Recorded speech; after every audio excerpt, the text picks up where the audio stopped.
Today we have another Hometown Historian channel production. Enjoy.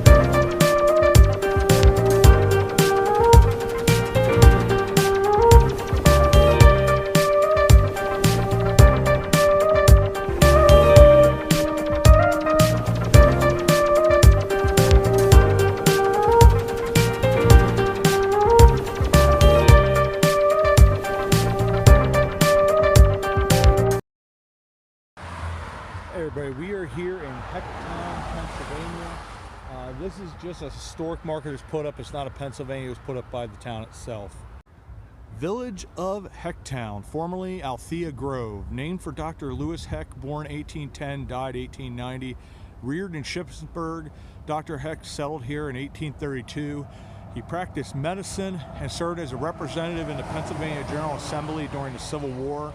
He also operated a large steam sawmill nearby from 1843 until 1890.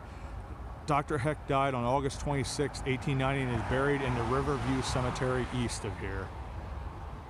And we're right up here against the Susquehanna River. It's just absolutely stunning and absolutely beautiful. Hey everybody, Jonathan Miller here, Hometown Historian channel. Yesterday I went on a trip.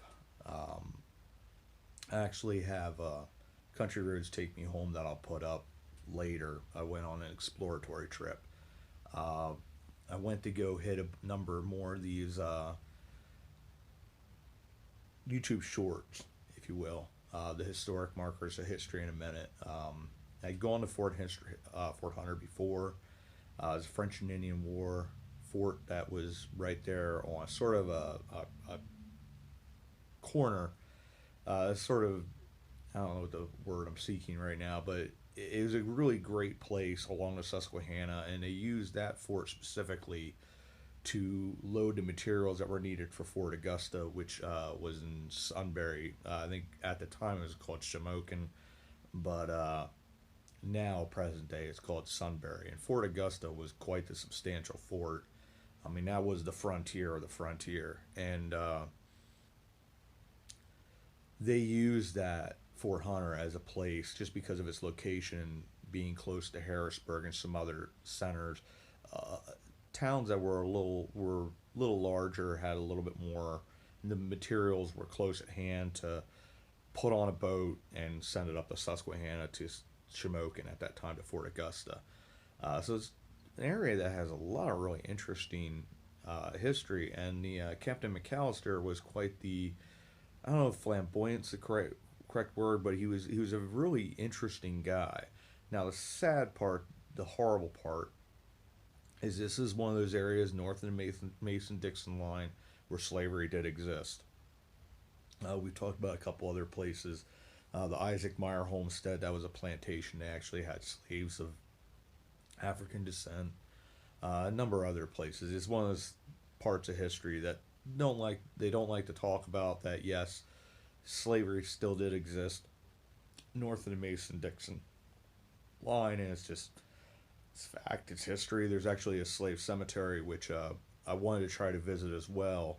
Unfortunately, the way back to that and the McAllister Cemetery on weekends isn't available, at least on Sundays, because I went on Sunday. And so I will try to go at another point, because I'd like to take you guys to there, because I think it's a very important part of history, and it is, at least it's a slave cemetery that is available to be able to check out, because like Africa, their cemetery you can't go to. I would like to see that cemetery should be maintained, because these people deserve the respect and the honor for what they went through, and just as human beings in general. You know, a cemetery should be taken care of. Now, I got a cool message from a lady named Brandy, and she told me about, I had been down there. I'd been to the Hecktown historic marker, which will be here later in the video. But I'd never gone to the Heckton Cemetery. It's also known as the Riverview Cemetery, just because of where it sat on the hill at the time and when it was made. I believe in 1880. It had a really good view of the Susquehanna River. Now I'm not so sure it would have a good view of that, which is what led to a lot of the problems with the cemetery and led to my disgruntlement, because I may still release the video, like it's controlled rage, but I was really, really mad when I went there because the cemetery is locked off. You can't go there. It's a public cemetery that has 663 burials there, but you have to get written permission and a key or something like that from the association, but you have no way of contacting the association to go up there. I mean, I'm sure there's a way, but like they make it as hard as they possibly can, and I struggle because, and I do say, to my credit, I say I may be wrong and I apologize, but I make several assumptions of what's going on there, which, doing a little bit more research, I found out some of the problems that led to this, or at least led to them feeling as though they could use this as an excuse to cut the cemetery off. But like, I've always thought via Pennsylvania law, you had sort of a rite of passage to go to a cemetery, especially if you have relatives that are buried there. Now, there's mitigating circumstances which we'll go into later with the pictures and stuff like that. But it was a major disappointment. I was pretty angry because that was the big thing. And Brandy had said there was, much like the Blue-Eyed Six, there was a lot of interest, whether it be ghost stories or whatever it is, which I can't find. You would think if something was as intriguing, because it's obviously, and with the mitigating circumstances, which I'll explain, there had to be some kind of, either somebody that was buried there, like the rumors of Moonshine Cemetery with the Blue-Eyed Six is that they were buried there. Only Joseph Raber, the victim, was buried there. But there's a lot of ghost stories and weird things that have to do with the Blue-Eyed Six that are put at that place. So that's sort of ground zero for the Blue-Eyed Six stuff. So this cemetery, plus it's not only known, it was originally known as Riverview Cemetery, now it's Heckton Cemetery, but it was also known as Mummy's Hill Cemetery, which even with that, there's some confusion. I'm still sort of left a little, I'm not sure, but the Mummy Hill Cemetery and the Heckton Cemetery, they have the exact same location, like GPS coordinates. So it makes you think that it's the same cemetery. And the way they describe it, it sounds exactly the same. It's up on that hill and all that, but they describe it as a small cemetery. To me, being a small town country boy, I think of a small cemetery as one that has 200 or less burials, and even more so, like more of one of those family farm plots that we visit that have 20 to 50 burials. This has 663 burials, so you would think that it's large, but everything's according to perspectives. If you think, somebody's from Harrisburg and being the proximity to Harrisburg, your cemeteries, you're talking 15, 20,000 burials. So 663 being on a small hill with a small town might come across to a lot of people as a small cemetery. So from looking at from that perspective, it would be a quote unquote small cemetery.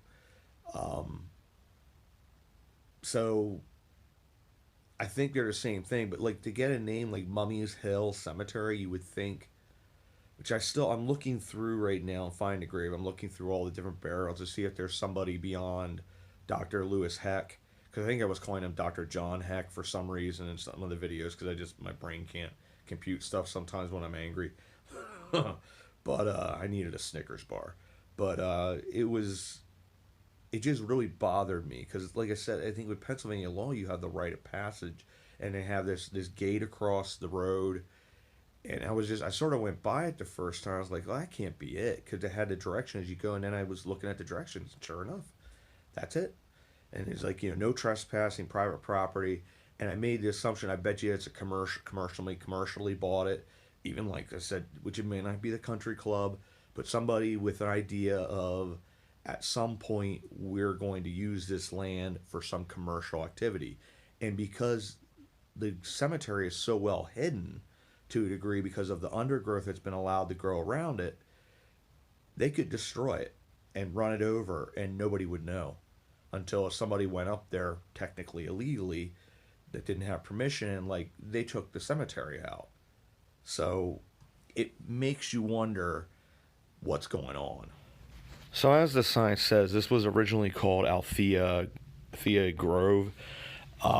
When it was exactly founded, I can't find a date anywhere, and I'm not even sure. Like some of these towns, they basically got settled, and there's not really necessarily a founding date. But when it started to be referred to as Althea Grove, I really don't know. Dr. Lewis Heck, I keep on wanting to call him Dr. John Heck. He settled in this area around 1832. So my guess would be a lot of these areas in that local area here would probably have gotten settled much earlier, but started being referred to by a town name probably around turn of the century, 1800, somewhere in that range. They eventually changed the name to Hecktown in honor of Dr. Lewis Heck. Not only was he a doctor, but he ran this steam sawmill, so he was a prominent member of this community. The interesting thing about this community as well is I guess the town basically got divided by Route 22, Route 322, so I guess there's part of Hecktown is on the other side, which I've never visited that part, so I really honestly don't know. I've just come down to Fort Hunter, but that's Hecktown. A lot of really beautiful towns, a Riverview. Sure, it gets slightly terrifying when the Susquehanna is flooding because they're right there, but there's really neat ruins as well. I'd like to know what they are on the other side of the road from Hecktown, right up against the Susquehanna, that look about as old as what the Fort Hunter, a lot of those buildings are. It's probably original to that massive complex there, because once again, Fort Hunter was a complex that they had. They were self-sufficient, if you will, had everything there. A lot of people working there. A lot of people's livelihoods was in that area. And, these sawmills, the grist mills, all those different types of mills were essential to a lot of these communities, to their survival, because that way they didn't have to travel so far to get their basic building needs and their food needs as well, making flour and those types of things. But it is a really neat little town. It's well worth visiting. Another neat thing of note with Hecktown is that the original Hecktown United Methodist Church, which was built in 1885, still exists. They actually moved it. It was originally, I guess, in a floodplain, which was the Susquehanna, happens pretty frequently. They moved it from there down to the Fort Hunter Mansion Park, where it's now secure. It's right near where the Rockville Bridge crosses the Susquehanna. It's a really neat little church to visit. They do have it as like a wedding venue, so it still does get used today.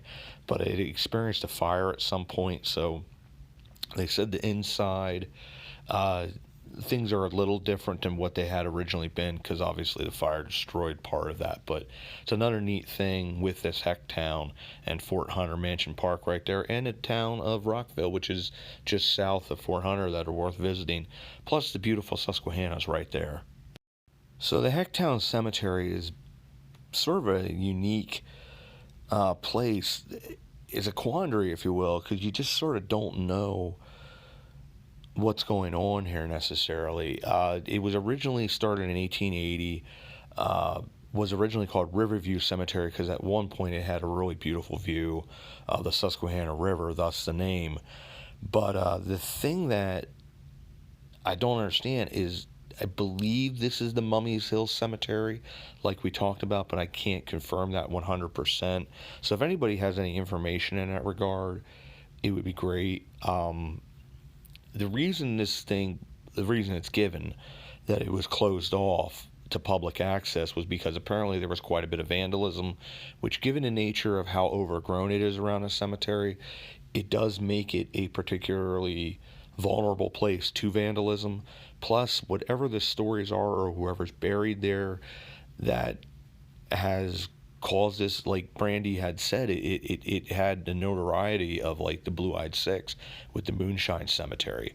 I can't find out why that is, other than there's been a number of paranormal things that they've done there and said that they've seen orbs and other things, and they do say that there are several ghost stories and things connected to that cemetery, but they're not saying what they are. So I gotta do deeper research and try to find out what that is. But the fact that if it is the Mummy Hill Cemetery, there's a reason it was called that. So there's some kind of unique story with that. What it is, I don't know, but it is owned by a commercial entity. They say there's an association with it that you can get permission to go there, but it is marked off as posted. There's a gate across the road. So I really don't know. So that's all I was able to find out. Dr. Lewis Heck is buried there. I showed the cemetery marker earlier, but there's something more there. It's just a matter of trying to revisit this and figure out what that is and get the whole story. So when I'm able to do that, I'll revisit this and come back, and maybe I'm able to get permission to film there.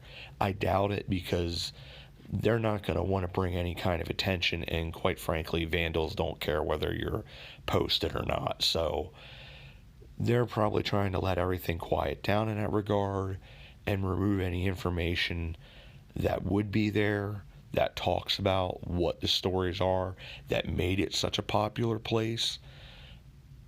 But whatever it is, I've only found one video on it so far, and it's just sort of played. It says Mummy Hill Cemetery, and doesn't really go into anything. It's just like almost like a YouTube short, but it's a regular YouTube video with music. Really well done video, but it doesn't really explain anything. So I'm going to look further, see what I can find, and we'll go from there.